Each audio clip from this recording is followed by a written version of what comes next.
Few months ago, Ren and I were in the lobby of our podcast studio. It was just a normal day. We were just waiting to be let in. And we looked over, and in the corner of our eye, we saw Andrew Yang come out of one of the studios after finishing an interview. And you all, of course, remember Andrew Yang. He ran for president in 2020, he ran for mayor of New York City, and he was just right there. Yeah, it was so cool. So we got to talking with him and we realized we actually have a lot in common. He has a podcast, his whole brand since he came on the scene was really trying to reach young people specifically, which is of course really close to our hearts. So we had a lot of overlap and ever since then we've kept in touch and have wanted to have him on the podcast. So today we finally are. So, Andrew, thank you so much for joining us on the podcast. We're so excited to have you. Oh, my pleasure. I've been a fan of yours for quite some time, so it's great to be here. Well, there's just like so much going on in the world. So, with your expertise, we really wanted to get your takes on some of the biggest issues that we know our audience really cares about. A few days ago, Trump imposed a new $100,000 fee on H-1B visas. This obviously impacts hundreds of thousands of foreign workers who have come to the US. When you ran for president in 2020, you talked about wanting to expand the program because you said America's built for people who want to build a better life.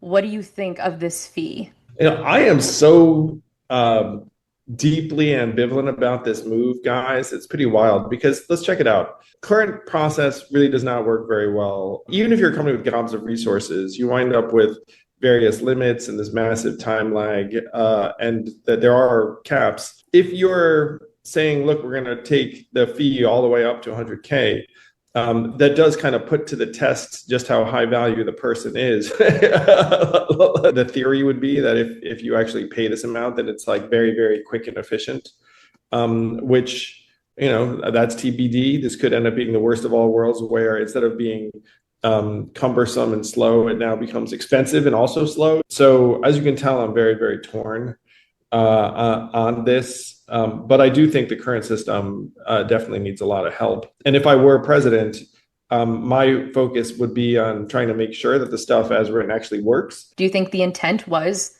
efficiency? I mean, it sends a bit of like an anti-immigrant-y signal, obviously, because all of a sudden you're putting a very high price tag. It seems somewhat hostile and anti-immigrant just because the cost, might give some people sticker shock. The next topic we need your take on is this whole freedom of speech, Jimmy Kimmel situation. Now we see Trump saying he wants to start revoking whole networks, like broadcast licenses, if they criticize him. Is the future going to be state TV, like in North Korea, just like networks that can only compliment the president? I mean, that's certainly the concern and fear. What's happened with Stephen Colbert and Jimmy Kimmel makes it feel like we're already there. And then you can dig into each individual situation and say, what I think the problem is, which you guys in some ways the opposite of.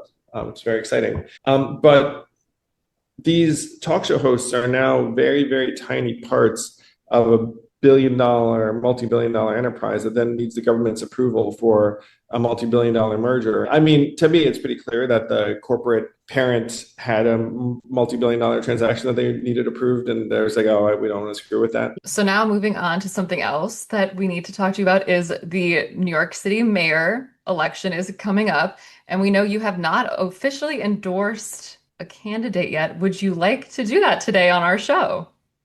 Oh, well, thanks for the question. I met with Zoran Mamdani. I have met with Andrew Cuomo. My expectation is that Zoran is going to be the next mayor as well. And if I'm correct and he will be the next mayor, then I hope he succeeds. I even hoped Eric Adams would succeed, even though I was pretty confident he was very, very corrupt and would have massive problems. It was even worse than I thought. One inside scoop I did get, by the way, was that apparently Eric Adams was this close to dropping out of the race and taking a job in Trump world. And then he doubled back on it at the last minute where he was like, I'm not going anywhere. I'd be more excited about endorsing if I thought that it was going to impact the outcome. And so I've already shifted into like, okay, Zoran, like, what would you do as mayor? And like, see if I can be helpful. So after you met with him, you said he is a good person who wants good things for people and he's smart and positive and not the least bit hateful. But then you also wrote that you were worried about big businesses moving out of the city if he's elected and possibly an increase in anti-Semitism. So those are some pretty big concerns. I hope he sits down with CEOs and business leaders. I hope he sits down with Jewish community leaders and assuages my concerns that are shared by many people. And one of the things I also wrote is that he should be making massive efforts to strengthen his relationship with the police, because I think that the police naturally right now are somewhat dubious of him because there was a period when he advocated for defunding the police. Trust me when I say cops know that was that was a stance. Do you think about running for mayor this time around? We know you ran last time. Oh yeah, I mean, I got asked about it all the time. Some of these people are like, positive individuals. I did not feel that way 4 years ago. And I was like, these guys are terrible. Like I could do a much better job than these guys. Well, that's a pretty good segue to 2028 and the presidential run, because we wanted to ask you, is there any chance that you're going to run again to be president? Oh, that's also kind. And I do get that an awful lot. What I tell people is that like I'm always evaluating, I'm always open. I'm happy to say that my wife, Evelyn, is also very open to my running again for elected office. And I'm young enough where I'm fairly confident a run lies somewhere in my future. And last time you ran as a Democrat, we can assume if you do ever run again, it would be under your own party, right? The Forward Party?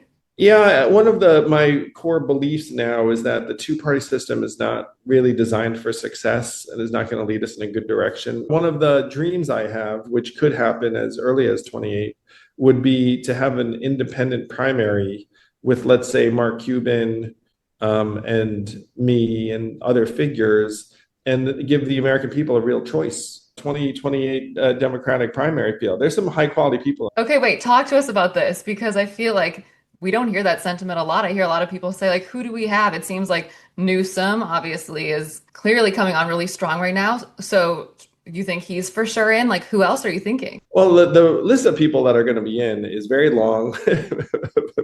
So Gavin Newsom is very talented. Have you guys met him in person? No. All right. We'd love an intro. Yeah, we wish. He's tall, handsome, charismatic, confident, has a message, and is like a really good political athlete and performer. I think Wes Moore is awesome, has like a very strong background and message and energy that could get people from different parts of the aisle. I think Josh Shapiro is very talented. I think Gretchen Whitmer has a strong story and background. J.B. Pritzker has some assets, and he does come with his own bankroll. Pete Buttigieg, very talented messenger. So like I've gotten to 6, and a lot of them are governors. I think governors have a very strong case to make because they're executives. I feel like I'm leaving people out because I am friends with a lot of these people. So it's like, like I feel like I'm dissing them. But but the Democratic Party should have its primary right now. Because just wandering around and waiting until 2027 is just like, who the hell leads this party right now? No one effing knows. We also feel like it's been such an important time for the Democratic Party to kind of just take a step back after the recent election and just reassess its mission and how to properly communicate with the American people before stepping into the rink again. What do you think the party should be doing differently now? So one of the reasons why I did well was that I'm an actual person and I have an actual point of view. And then when someone asked me what was going on with the thing, I would generally just express what I thought. When you talk about what the party should stand for, I mean, what it made me think of is that they actually had consultants talking about how to speak to young men. And then I joked online, I was like, that's your entire problem, is that you hired consultants to teach you how to speak to young men. It feels very corporate. It's the kind of thing like a giant corporation would do if it was trying to sell, something to young men. It's like, oh, like, how do we make it cool? And then you wind up with some bullshit corporate thing. So what you need to do is you need to find a leader with a voice and a point of view. And right now you have, because the stakes are so high, you have people spending millions and tens of millions on a food fight within the Democratic Party saying, okay, here are the terms you should not use anymore. You should not use privilege. You should not use Latinx. And so like, it's a real mess. What you need to do is you need to come together and like have the bake-off for leadership. So we wanted to ask you, Elon Musk, who endorsed your 2020 presidential bid, announced his third party a few months ago, and you've stated that you've actually reached out to him to work together on a third party. And that was obviously very surprising to all of us because you guys seem like on such opposite sides of the current political spectrum.